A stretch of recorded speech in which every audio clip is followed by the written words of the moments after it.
दर्शकवृन्द, हामीले खुद्रा व्यापारको अवस्थाको बारेमा तथा मूल्य सम्बन्धी नेपाल खुद्रा व्यापार संघका अध्यक्ष राजकुमार श्रेष्ठसँग जानकारी लिएका छौं।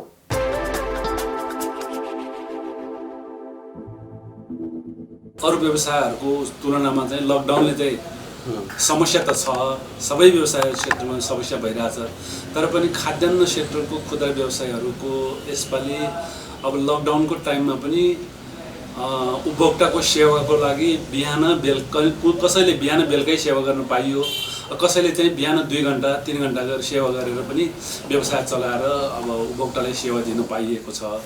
तर त्यसरी सेवा दिँदाखेरि पनि अब सम्बन्धित निकायले अब खाद्यान्नका व्यवसाय गरेर अब यत्रो 3-3 महिना लकडाउन हुँदाखेरि पनि व्यापार व्यवसाय गरेर उपभोक्तालाई सेवा दिए बापत पनि सरकारले अझ खाद्यान्न व्यवसायहरूलाई यस्तो गरेको छ भनेर कुनै चाहिँ गरेको नदेखेको हुनाले यस विषयमा हामी बेला बेलामा गुनासो पनि गरिरहेका थियौँ। तपाईहरु जस्तो मिडियाको टाइम गरेको बेला हामीले चाहिँ अब सरकारी निकायले पनि खाद्यान्न व्यवसायहरूले यसरी सेवा दिए बापत चाहिँ लकडाउनको समयमा पनि कुनै चिजको अभाव हुन गएन भन्ने कुरा हामीले प्रशस्त रूपमा देखाउने प्रयास चाहिँ गर्यौँ।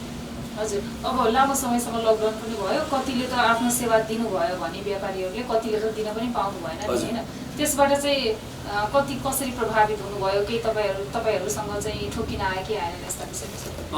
हाम्रो यो खाद्यान्नको व्यवसायमा धेरै समस्याहरू पनि झेल्नु पर्यो, ताकि जसको आफ्नै घरमा पसल हो उहाँहरूले चाहिँ सुविधा दिन पनि चुक्नु भएन, सुविधा दिन पाउनु पनि भयो। अब जो भाडामा बस्नु भएछ उहाँहरूले अब सेवा दिनको लागि पनि आफू एक ठाउँमा बस्ने, अब दोकानी अर्को ठाउँमा भाडामा छ भने त्यहाँ दोकानसम्म पुग्ने समस्या थियो। अब त्यसको लागि व्यवस्थित गर्नु पर्यो भनेर उहाँहरूले सङ्घमा रिक्वेस्ट गर्नुभयो। सङ्घमा रिक्वेस्ट गर्दाखेरि हामीले पनि सम्बन्धित निकाय उद्योग वाणिज्य तथा आपूर्ति मन्त्रालयमा यस विषयमा जानकारी गरायौँ।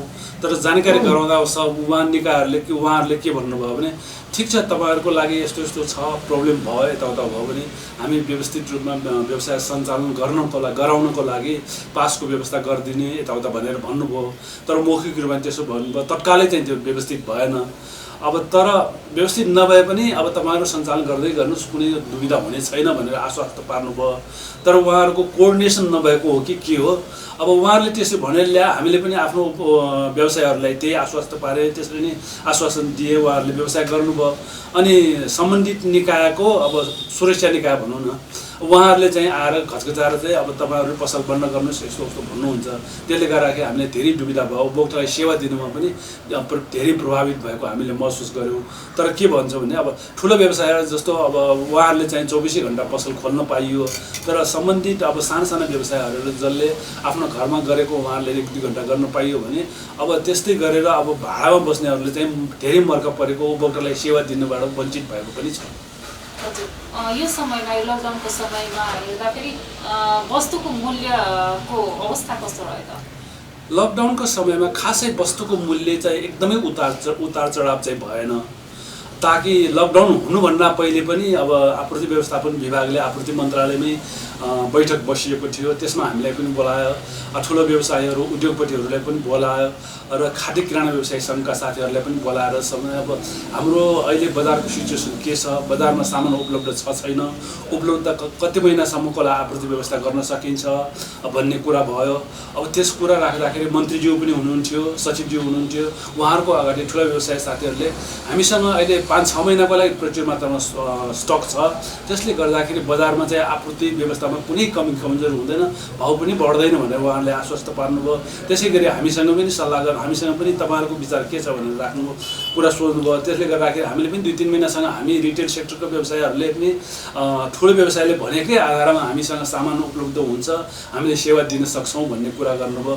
त्यसैलाई आधार मानेर मन्त्रीज्यूले आपूर्ति मन्त्रीज्यूले पनि भन्नुभयो कि हामीसँग प्रचुर मात्रामा सामान छ, 6 महिनासम्मलाई हामीले कुनै चिन्ता लिनु पर्दैन, खाद्यान्न सामान चाहिँ सर्टेज हुँदैन, बजारमा व्यवस्थित रूपले पाउँछ र मूल्य पनि वृद्धि हुँदैन भन्ने आश्वस्त पार्नुभयो। र हामीले पनि त्यही अनुसार बिक्री गर्दै गयौँ। तर बिचमा स्लाइटली अब लकडाउन अलिकति लम्बिँदै जाँदाखेरि 1 महिना जति हुँदाखेरि स्लाइटली कुनै सामानको भाउ चाहिँ 5-10 रुपियाँ पर किलो बढेको चाहिँ हामीले महसुस भयो र बजारमा त्यही अनुसार खरिद गर्नु हाम्रो रिटेल सेक्टरको व्यवसायहरूसँग स्टक हुन्जेल चाहिँ त्यो एउटै रेटमा हामीले वितरण गऱ्यौँ। जब रिटेल सेक्टरको व्यवसायको भएको स्टक सक्यो उसले किन्नु पर्दाखेरि त्यति बेला चाहिँ 8-10 रुपियाँ बढ्नु गएपछि हामीले चाहिँ आपूर्ति व्यवस्थापन विभागमा जानकारी गरायौँ।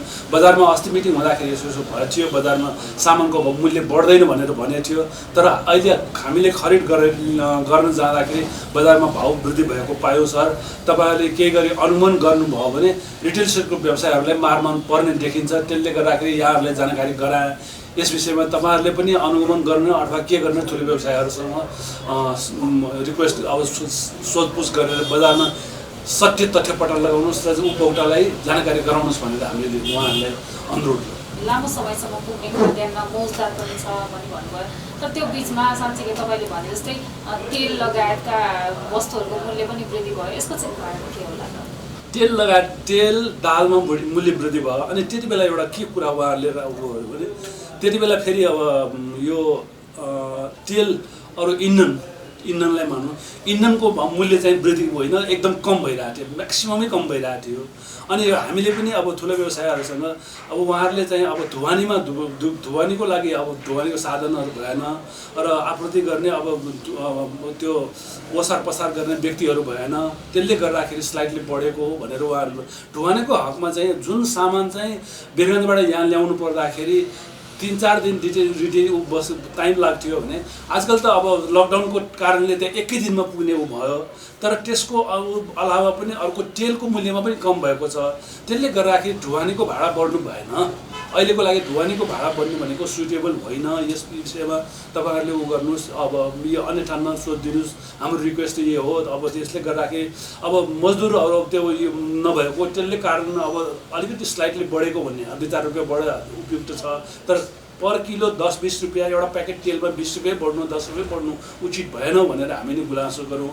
तर आपूर्ति व्यवस्थापन विभागले पनि त्यस विषयमा खोजनीति गर्दाखेरि पछि 2 हप्ता 3 हप्ता पछि फेरि त्यो पहिलेको रेट जुन थियो त्यही रेटमा आएर अहिलेसम्म त्यही स्टेबल भएर बसिरहेको छ। यो जुन अहिले पनि कतिपय ठाउँमा चाहिँ मूल्य वृद्धि भएकै उसमा बेचिरहेको पनि अवस्था छ होइन, यसबाट उपभोक्ताहरूलाई मार पनि परिरहेको अवस्था छ। अनुगमनमा चाहिँ कतिको तीव्रता दिएको पाउनुभयो त? कि अनुगमन भएको छ कि छैन यो लकडाउनको समयमा? लकडाउनको समयमा अनुगमन गरिराख्नु भएको थियो, तर अनुगमन हुँदाखेरि पनि खासै व्यापार रिटेल सेक्टरको व्यवसायहरूलाई त्यति साह्रो चाहिँ भएको थिएन। सामानहरूको उपलब्धता थियो। अब आफूसँग जे रेटमा सामान अब जसरी पर्चेज गरेर ल्याएको हो त्यही रेसियोमा चाहिँ हामीले अब म्याक्सिमम 20% मार्जिन हो। 20% भन्ने मात्र हो, तर 2-4%मै काम गर्छ जसले पनि। आजकल त अब यति प्रतिस्पर्धा बजारमा यति प्रतिस्पर्धा छ कि कुनै चाहिँ एउटा कस्टमरसँग 2-4 रुपियाँ बढी लिएर काम गऱ्यो भने भोलि त त्यो कस्टमर नै गुमाउनु पर्ने कन्डिसन हो। त्यसले गर्दाखेरि अब एउटा आधार बनाएर उपभोक्तावादी संस्थाले यस्तो गर्यो, खुद्रा व्यवसायले यस्तो गर्यो, बढी मूल्य लियो भन्ने हो। तर बढी मूल्य लिने चाहिँ खुद्रा होइन। अब खुद्राले आफूले किन्दाखेरि सही मूल्यको बिल बिजेकै पाउँदैन, एउटा समस्या त्यहाँ छ। जस्तो कि 120 रुपियाँ चिनी अब 80 रुपियाँमा किन्नु छ, 81 रुपियाँ किन्नु छ, तर 62-63देखि 65 रुपियाँसम्मको भ्याट बिल पाउँछ हामीले। अब त्यसले गर्दाखेरि अनुगमन गर्ने टाइममा अब मार पर्ने चाहिँ उपभोक्ता भन्दा पनि व्यवसाय पर्छ। किनकि उसले 63 रुपियाँमा किनेर ल्याएको, अब त्यसले 85 रुपियाँमा बेच्दाखेरि तर सही मूल्यमा चाहिँ उसले 80 रुपियाँमा किनेको हुन्छ, तर उसले 63 रुपियाँको मात्र भ्याट बिल पाउँछ भने त अब अनुगमन गर्ने अब निकायले चाहिँ तपाईँहरूले 63ले 80 रुपियाँमा 85मा बेच्यो भनेर अब आकल गर्दाखेरि त व्यवसाय मारमा पर्ने भयो। अब यस विषयमा हामीले जानकारी गरेर पटक जानकारी गराउँदाखेरि पनि तपाईँहरू सामानै नकिन्नुहोस् भन्नुहुन्छ।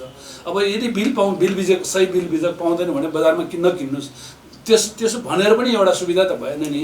उपभोक्ताको लागि सेवा दिने भनेर बसेका छौँ। सबै चिज हाम्रो पसलमा किने एउटा चिनी बिक्री अब सही बिल पाएन भनेर वितरण नगराखेरि उपभोक्ता नै गुम्ने दर छ। त्यसले गर्दाखेरि पनि बाध्य भएर हामीले बिलै नपाए पनि उपभोक्ताको सेवाको लागि भए पनि त्यो सामान बिक्री वितरण गर्न पनि बाध्यता छ र अहिले पनि त्यही भइरहेछ। तर बजारमा चिनीको भाउ बढ्दैन, चिनी यथेष्ट मात्रामा स्टक छ भनेर सरकारमा अब उद्योगपतिहरूले जस्तो कुरा राखिछोडेको छ। अहिले पनि चिनीको अब होलसेल रेटै 80 देखि 81 सम्म पुगिसक्यो। यस विषयमा अस्ति भर्खर 2-4 दिन अगाडि पनि हामीले जानकारी गरायौँ। बजारमा सही मूल्यको बिजक पाउँदैन, तर चिनीको मूल्य बढेको छ। अहिले 90 रुपियाँमा रिटेल 90 सम्म साना व्यवसायले 90ले, अलि ठुलो ठिकै खालको व्यवसायहरूले 85 रुपियाँमा बेच्नुपर्ने बाध्यता छ सर। अब यस विषयमा तपाईहरुले पनि चनाख भएर के गर्नुपर्ने हो, सही हो या यो बढ्नुपर्ने अहिलेको सिचुएसन हो, यो गर्नुस् भनेर भन्दाखेरि अब अस्ति कान्तिपुरमा पनि आयो, मिलवाला नै बढाएको भनेर महसुस गर्नुभयो उहाँहरूले चाहिँ। त्यसलाई आधार मान्नुभयो, मिलवालाले बढाएको भनेर एउटा ठुलो व्यवसायले पनि भनिरहेको छ। तपाईहरुले पनि पक्कै पनि यो पत्रिका हेरेर अथवा न्युजहरू सुनेर यहाँहरूले पनि जानकारी भएकै कुरा हुनुपर्छ। हजुर, जस्तो व्यवसाय सञ्चालन गर्नलाई समस्या के रहेछ? अहिले व्यवसाय सञ्चालन गर्न त सबभन्दा ठुलो समस्या भनेको यो लकडाउनले गरेर व्यापार व्यवसाय त एकदम थप्पै छ अहिले। अब तर पनि अब सानो व्यवसाय गरेर बसेका हामी अब खुद्रा व्यवसायहरू धेरै मारमा परिरहेका छन्। एउटा घर भाडाको समस्यादेखि लिएर यावत कुराहरू अनेक अब एउटा ठुलो व्यवसायले पेल्ने, अनि सानो व्यवसायहरू अब यथेष्ट मात्रामा सामान खरिद गर्न नसक्ने, थोरै किनेर ल्याउँदाखेरि चाँडै सकिने, अब त्यसको लागि अब स्टक गर्न नसक्ने भएपछि बजारमा अब तलमाथि रेटै त फ्लक्चुएसन भए जस्तै हुने, बजारमा नभएको तर पनि आफूसँग भएको सामान तुरुन्तै 1 हप्ताको लागि किनेर ल्या, 1 हप्तापछि किन्न जाँदा फेरि 5 रुपियाँ 10 रुपियाँ बढ्ने। अब त्यसले गर्दाखेरि सानो व्यवसायहरू धेरै मारमा परिरहेछ। एउटा कम्पिटिसनले गरेर मार्छ, आफ्नो व्यवसाय बीच नै कम्पिटिसन। अब एउटा व्यवसायले अर्को व्यवसायको ग्राहक तान्ने होडबाजी चलिरहेको छ। एकदमै गाह्रो छ अहिले व्यवसायबाट। अब किनकि अब रोजीरोटी पाउन रोजगारी नपाएपछि एउटा विकल्पको रूपमा साना व्यवसायहरूले अब आफ्नै स्वरोजगार गरेर चलाएर अब सरकारलाई सेवा ट्याक्स तिरेर यताउता गरेर उपभोक्ताको सेवा दिएर आइरहेको भए तापनि यो खाद्यान्नको व्यवसाय अहिले धेरै समस्या छ। तर अरू व्यवसायहरूको उसमा चाहिँ अब जुन मार्जिन पनि एकदम कम छ, तर कम्पिटिसन पनि धेरै छ। अब विभिन्न किसिमको ट्याक्सहरू बुझाउनु पर्ने, व्यवसाय कर, बाल कर, आयकर, भ्याट, त्यसले गर्दाखेरि एउटै व्यवसाय गर्नले पनि अब उद्योग अब यो व्यवसाय शुल्क अब यताउता स्थानीय निकायमा बुझाउनु पर्ने अनेक यावत समस्याहरू छन्। यी समस्यालाई समाधान गर्नको लागि हामीले पटक सरकारसँग पनि रिक्वेस्ट गरेर आइरहेका छौँ कि एउटै व्यवसायले एक थरीको मात्र ट्याक्स तिरे पुगोस्, 10 ठाउँमा झेल्नु नपरोस्। अब उनीहरूको समय पनि बचत होस् र सरकारलाई पनि विभिन्न ठाउँमा अब म्यान पावरहरू खटाउनु पर्दाखेरि कर्मचारीको तलब पनि वृद्धि हुन्छ। त्यसले गर्दाखेरि एक ठाउँमा जति बुझाउनु पर्ने हो एक ठाउँमा बुझाउने एकबार सिस्टम भयो भने एकदम उचित हुन्छ भनेर हामीले अब त्यो गुनासो पनि गरिरहेका छौँ। अहिलेसम्म त्यस्तो भएको छैन। अब आगामी दिनमा अब होस् भन्ने हाम्रो कामना छ। अब यहाँहरू जस्तो निकाले पनि घचघच्याइदिनुहोस्, हाम्रो रिक्वेस्ट यही नै छ। हजुर, जस्तो व्यवसायको पाटोलाई वर्गीकरण गर्दा चाहिँ यहाँले कसरी वर्गीकरण गर्नुहुन्छ? अब हामीले त व्यवसायको वर्गीकरणको लागि खाद्यान्नको व्यवसायमा एकदमै मार्जिन कम छ। जस्तो अब लट्टा कपडा भयो, अब रेडिमेडहरू भयो, कस्मेटिक्स, यस्तो चिजहरू भनेको उनीहरूको रेटको कुनै ग्यारेन्टी नै हुँदैन। 100 रुपियाँको चिजलाई 500 मा बेच्दा पनि एउटा कन्ज्युमरलाई थाहा हुँदैन यो 500 को हो कि 100 को हो। तर खाद्यान्नको चिज त अब 110 को चिज 120 हुने बित्तिकै हिजोसम्म यतिमा ल्याएको थिएँ आज किने यति भयो। त्यो त दैनिक जस्तो अब दैनिक जीवनयापनको लागि नभने अत्यावश्यक वस्तु बिक्री गर्ने भएको हुनाले चाहिँ अब यस्तो चिजमा चाहिँ अब मूल्य वृद्धि गरेर बिक्री वितरण गर्नु पनि साह्रै मार्छ। तर अनि त्यो मूल्य वृद्धिको एउटा भयो। फेरि अर्को एउटा के छ भने कम्पिटिसन छ। अब यो लकडाउनले गर्दाखेरि व्यवसायहरूलाई मार परेको अरू के हो भने आफ्नो पसलमा भएको चिजहरू पनि एक्सपायर भएर त्यसको अब लाखौँ रुपियाँ वेस्टेज गइरहेको छ। 3-3 महिना लकडाउन भयो कि अब 1-1.5 महिना अगाडि लकडाउनको 1-1.5 महिना अगाडिसम्म ड्युटी अब त्यसको एक्सपायरी डेट नभएको एक्सपायरी प्रडक्ट नभएको चिज अब 3 महिनासम्म लकडाउन भइसक्दाखेरि त अब त्यो चिज पर एक्सपायर गर्ने यो भएन। एक्सपायर भइसक्छ, एक्सपायर भएको हुनाले त्यो चाहिँ युज गर्नु भएन। अब त्यसलाई एक्सचेन्ज गर्ने कहिले कम्पनीले रिफन्ड गरिदिनुपर्छ भनेर हामीले रिक्वेस्ट गरिरहेका छौँ। सम्बन्धित निकायमा पनि त्यो कुरा राखेका छौँ।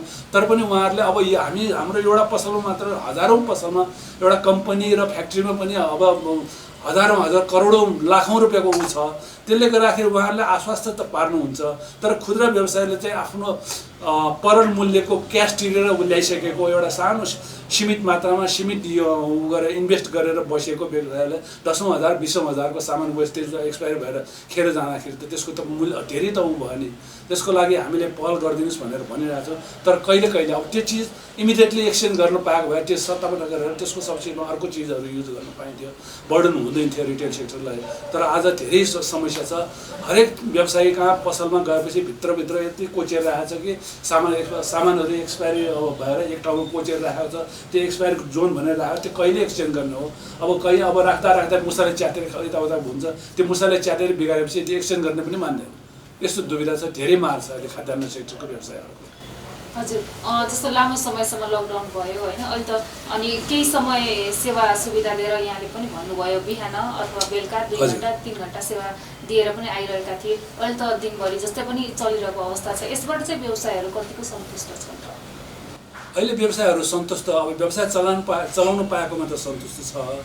तर चलाउन पाएकोमा सन्तुष्ट भएर पनि एउटा आफ्नो जीवज्यानको किन सुरक्षितै भएन। जस्तो कि खाद्यान्नको सेक्टरमा व्यवसाय गर्ने अब किराना व्यवसायहरूलाई पनि यस्तो अब त्यो नोटको कारोबार गर्दाखेरि अब कोरोना सर्ने भन्ने सम्भावना म्याक्सिमम छ भन्ने कुरा भयो। अब जस्तो कि अब सुरक्षा निकाय सुरक्षित आफू कतिसम्मको सुरक्षित हुन सकिन्छ भनेर गरेर लकडाउन गर्दाखेरि पनि अब त्यसमा भिडभाड हुने यताउता गरेर कि अब तरकारीको अब नुनदेखि सुनसम्म बेच्नुपर्ने बाध्यता पनि थियो। त्यसले गर्दाखेरि अब बजारमा गइयो कुनै चिज अब एक ठाउँमा एउटा चिज पाइन्छ भने अर्को चिज अर्को ठाउँबाट ल्याउनु पर्ने। त्यसले गर्दाखेरि अब यो खाद्यान्नको व्यवसायहरू त्यति साह्रो सुरक्षित भएको पनि महसुस भइरहेको छ। तर पनि 1-2 जना व्यवसायहरूलाई अब कोरोना लागेको पनि हामीले पायौँ। तर दुविधा हामीले दुःख लागेको छ यस विषयमा। अरूलाई सेवा अब उपभोक्ताको लागि सेवा दिनु खोज्दा आफू नै त्यसमा मारमा परिरहेछ। जस्तो कि अब हामी खाद्यान्नको व्यवसाय साथै अब स्वास्थ्य कर्मीहरू पनि डाक्टरहरू नर्सहरू आफै पनि त्यस्तो भइरहेको हामीले न्युजहरूमा पढ्नु पाइरहेको छ। त्यसले गर्दाखेरि लकडाउनको समयमा पनि हामीले सुरक्षित उसको दूरी कायम गरेर डोरी टाँगेर हुन्छ के गरेर हुन्छ अब सक्दो सुरक्षित निकाय अब सुरक्षित साथ चाहिँ व्यवसाय गर्ने चाहिँ हामीले आश्वस्त अब साथीहरूलाई पनि त्यस्तो प्रावधान राखेर यसो गर्नुहोस् भनेर सुरक्षित हुनुहोस्। आफ्नो जिउ ज्यानै भएन भने व्यवसाय गरेर कमाउला भनेर नसोच्नु, तर आफू पहिले सुरक्षित बन्नुहोस् त्यसपछि व्यवसाय गर्नुहोस् भनेर हामीले अरू साथीहरूको लागि पनि आश्वासन दिने गरिरहेका छौँ र अब त्यही अनुसार सबैले त्यो व्यवसाय सञ्चालन गरिरहेको हामीले अहिले पाइरहेको छौँ। हजुर, जस्तो सुरक्षाको लागि चाहिँ विशेष गरी के कस्ता कुराहरू भइरहेका छन्? अब सुरक्षाको लागि अब सक्नेले अब आफ्नो पसलमा सेनिटाइजर पनि राख्यो, हात धुनलाई पानी पनि राखेको छ। अब नसक्नेले मास्क एउटा लगाएर सोसियल डिस्टेन्सको लागि एउटा सिस्टम बनाएर त्यसमा डोरी टाँगेर हुन्छ कि कुनै सर्कल बनाएर हुन्छ कि त्यसै गरेर अब सुरक्षा अप्नाइरहेका छौँ। अब अरू व्यवसाय साथीहरूको पसलमा हेर्दाखेरि पनि त्यही हिसाबमा अहिले व्यवसाय सञ्चालन गरिरहेको हामीले पाइरहेका छौँ। हजुर, जस्तो हामीले सहर केन्द्रित अथवा बाटोको नजिक पर्ने पसलहरूमा चाहिँ सुरक्षा सावधानीका उपायहरू यहाँले भने जस्तै गरी पनि अप्नाएको छ। भित्रपट्टि चाहिँ त्यस्तो केही पनि पाइँदैन भित्री बाटोहरूमा भएका पसलहरूमा। र साथै यो त सबै ठाउँमा नै भएको हो यो कोभिड होइन। यसले चाहिँ अब गाउँघरतिर त अझ अनि यसको कुनै पनि किसिमको यो मापदण्ड नै पालना गरिएको छैन होइन। यसबाट चाहिँ कस्तो किसिमको असर पर्छ र यहाँहरूले चाहिँ के कस्तो पहल गर्नुभएको छ यसमा? अब हामीले अब सबभन्दा ठुलो कुरा हामीले पहल गर्नु भनेको हाम्रो अस्ति पनि अब लकडाउनको समयमा पनि हाम्रो खाद्यान्नको यो कार्यसमितिको बैठक भयो। त्यसपछि हाम्रो यो खुद्रा व्यापार सङ्घको कार्यसमिति र त्यसको अलावा चाहिँ काठमाडौँको 33वटा वडा छ त्यसै गरेर हाम्रो पनि 32-33वटा भेग भनेर हामीले छुट्याइरहेका छौँ। त्यो प्रत्येक भेगमा 2 जना चाहिँ वडा सदस्य जस्तै वडा अध्यक्ष जस्तै हाम्रो प्रत्येक भेगमा 1 जना प्रतिनिधि र अर्को 1 जना सहायक प्रतिनिधिको रूपमा 2 जना प्रतिनिधि हुन्छ। अब त्यही उहाँहरूलाई नै अब आफ्नो पसल सञ्चालन गर्दाखेरि अब आफ्नो स्वास्थ्य सेवा उसलाई चाहिँ एकदम सुरक्षित साथ चाहिँ व्यवसाय गर्ने गर्नुहोस्। लकडाउनको समयमा अब अहिले जुन अब यो जुन कोभिड-19ले व्यापक रूपमा सबैले अहिले काठमाडौँमा झन् बढ्दैछ प्रकोप होइन। त्यसले गर्दाखेरि आफ्नो जीवज्यानलाई बढी सुरक्षित मात्र राख्नु, सोसियल डिस्टेन्स कायम गर्ने, मास्क लगाउने र पन्जा लगाउने यावत कुराहरू जति सक्दो अब सुरक्षा साधनहरू युज गरेर व्यवसाय सञ्चालन गर्नुहोस् भनेर हामीले रिक्वेस्ट गरिरहेका छौँ।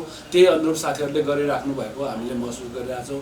अब कोही कसैले अब हतारमा केही अब 1-2 दिन अब 1-2 पल्ट त्यस्तो अनायस्त भएको होला, तर मोस्टली चाहिँ सबै प्रायः सब पसलबाट चाहिँ आफ्नो सुरक्षित हुने हिसाबमै व्यवसाय सञ्चालन गरिरहेको हामीले पाइरहेको छौँ। हजुर, जस्तो यो कोभिडबाट धेरै क्षेत्रहरू पनि प्रभावित भए होइन, ती प्रभावित भएका क्षेत्रले सरकारसँग राहतका लागि विभिन्न किसिमका मागहरू पनि राखेका छन्। के छ यो व्यवसायहरूको बाटो?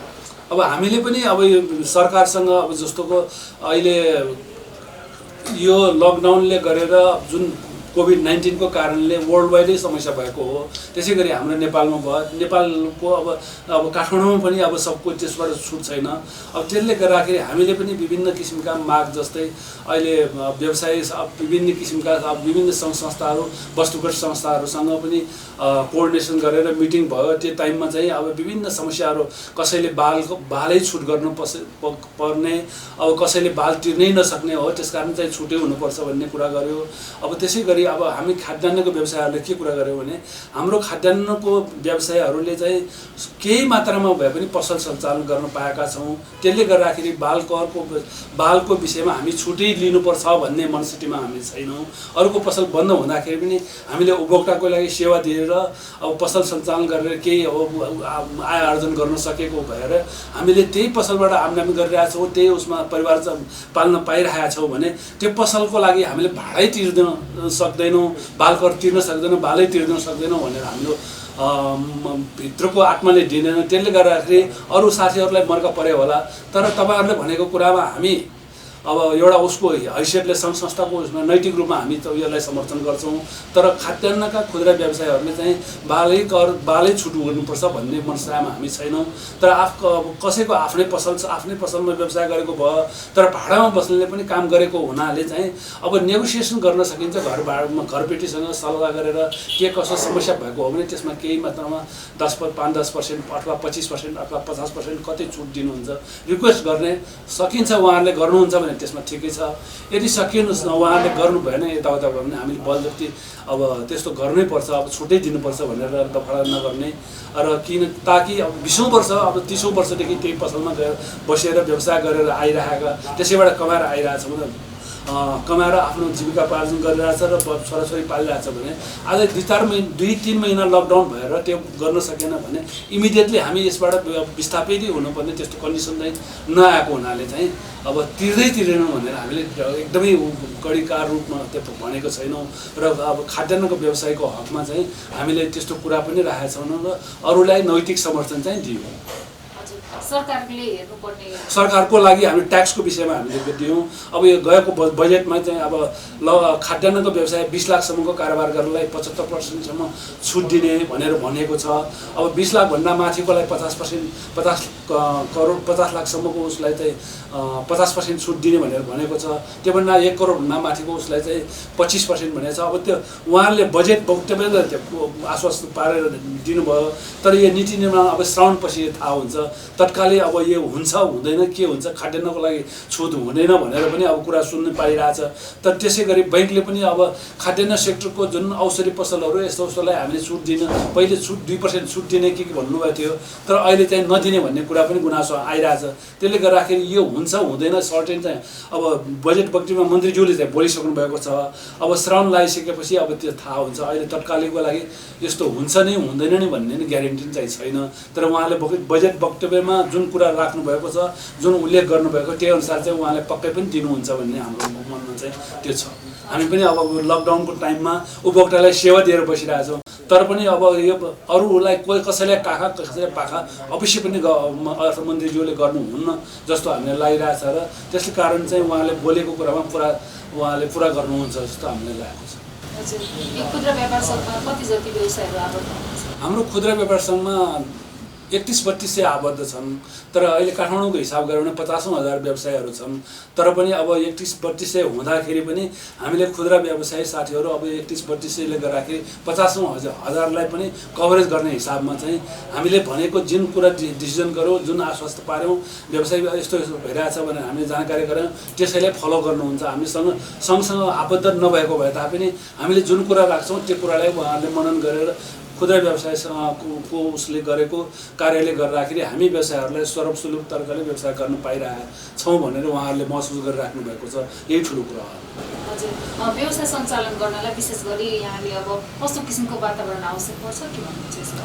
पक्का पनि अब सधैँ यो कोभिड-19ले अब मर्का पर्दैन होला। अब बिस्तारै यो चाहिँ कम हुँदै जाओस् हामीले कामना पनि गरौँ र व्यवसाय सञ्चालन अब सधैँ यस्तै भइरहेको भने त देशमा त धेरै नै अब दुविधा हुन्छ। त्यसकारण चाहिँ आगामी दिनमा बिस्तारै यो कोभिडलाई निर्मूल पार्दै अब देशमा व्यवसाय सञ्चालन गर्ने वातावरण बढ्दै जाओस्, बन्नुपर्छ भन्ने धारणा पनि हो र सकेसम्म अब यो आफ्नो सुरक्षित हिसाबले व्यवसाय सञ्चालन गरेर उपभोक्तालाई सेवा दिने अभिप्राय नै हो हाम्रो खुद्रा व्यवसायहरूको।